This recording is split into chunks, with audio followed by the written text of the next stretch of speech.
Hello అండి, అందరికీ నమస్కారం. Welcome to my channel daily devotional blogs Telugu. ఈరోజు నిజ జ్యేష్ఠ మాసం జూన్ 16, 2026న ప్రారంభమై జూలై 13, 2026 వరకు కొనసాగుతుంది. ఈ పవిత్రమైన మాసంలో త్రిమూర్తులను పూజించడం, దాన ధర్మాలు చేయడం విశేషమైన ఫలితాలను ఇస్తుందని పురాణాలు చెబుతున్నాయి. అయితే నిజ జ్యేష్ఠ మాసం ప్రారంభం జూన్ 16 నుంచి మొదలై జూలై 13 వరకు ముగుస్తుంది. ఈ మాసంలో శుభముహూర్తాలు చేయవలసినవి: నిజ జ్యేష్ఠానికి ముందు మే 17 నుండి జూన్ 15 వరకు అధిక జ్యేష్ఠం వచ్చింది. అధిక జ్యేష్ఠంలో వివాహాది శుభకార్యాలు నిషిద్ధం. జూన్ 16 నుండి ప్రారంభమై నిజ జ్యేష్ఠ మాసం పెళ్లిళ్ళు, గృహప్రవేశాలు వంటి శుభకార్యాలకు అత్యంత అనుకూలమైనది. నిజ జ్యేష్ఠంలో జూన్ 21, జూన్ 22 మరియు జూన్ 24 తేదీలలో వివాహాలకు అత్యంత శుభకరమైన ముహూర్తాలు ఉన్నాయి. గృహప్రవేశం, నూతన వ్యాపార ప్రారంభాలకు మంచి రోజులు ఇవే. సొంతింటి కల నెరవేర్చుకుని గృహప్రవేశం చేయాలన్నా లేదా నూతనంగా ఏదైనా వ్యాపారం దుకాణం ప్రారంభించాలన్నా లక్ష్మీదేవి అనుగ్రహం పొందేందుకు ఈ 2 రోజులు శుభకరమైనవి. జూన్ 17వ తేదీ బుధవారం నూతన గృహ ప్రవేశాలకు, వ్యాపార ఒప్పందాలకు అనుకూలం. అదేవిధంగా జూన్ 25 గురువారం రోజున నూతన శంకుస్థాపనలు, స్థిరాస్తి కొనుగోలుకు అనుకూలమైన రోజుగా భావిస్తారు. ప్రతి 3 ఏళ్లకు ఒకసారి అధిక మాసం వస్తుంది.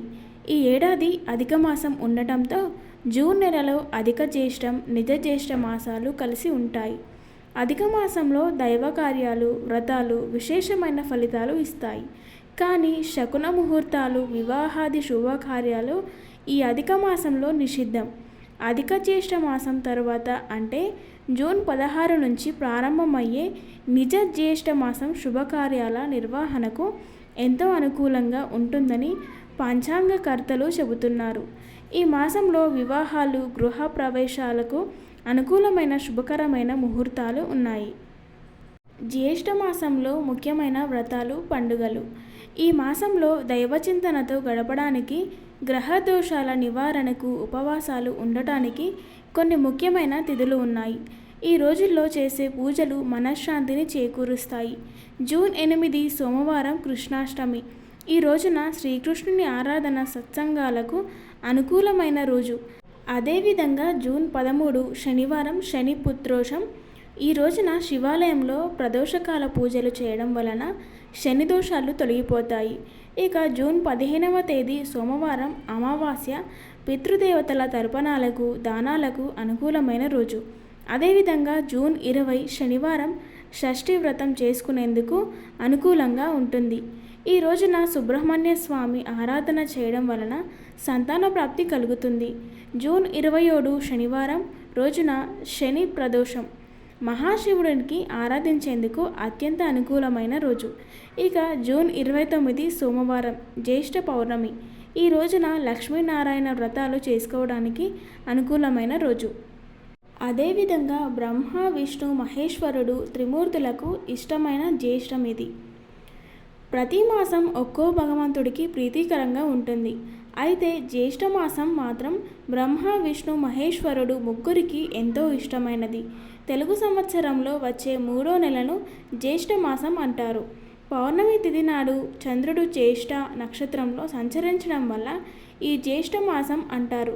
అయితే ప్రస్తుతం నడుస్తున్నది నిజ జ్యేష్ఠం. చాంద్రమానం ప్రకారం సూర్యుడు ఒక రాశి నుంచి మరో రాశిలోకి మారకపోతే అధిక మాసం ఏర్పడుతుంది. అయితే ఈ ఏడాది జ్యేష్ఠం 2 సార్లు వచ్చింది. అధిక మాసం నిజమాసంగా వచ్చింది. అందువల్ల ఈ మాసాన్ని నిజ జ్యేష్ఠగా పరిగణిస్తారు. ఈ పవిత్రమైన మాసంలో వచ్చే ప్రతి తిథికి ఎంతో విశిష్టత ఉంటుంది.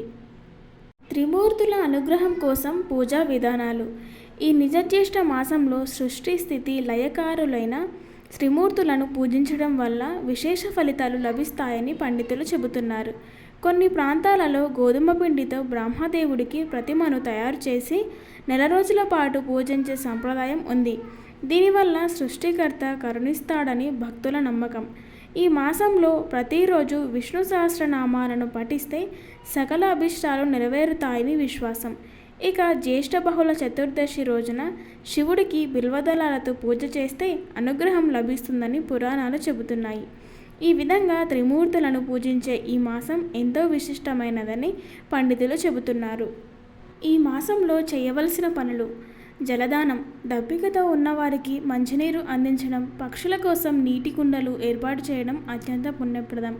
దాన ధర్మాలు: మీ శక్తికి తగ్గినట్లుగా సత్తు, పండ్లు, బెల్లం, వేసవి వస్త్రాలు దానం చేయడం మంచిది.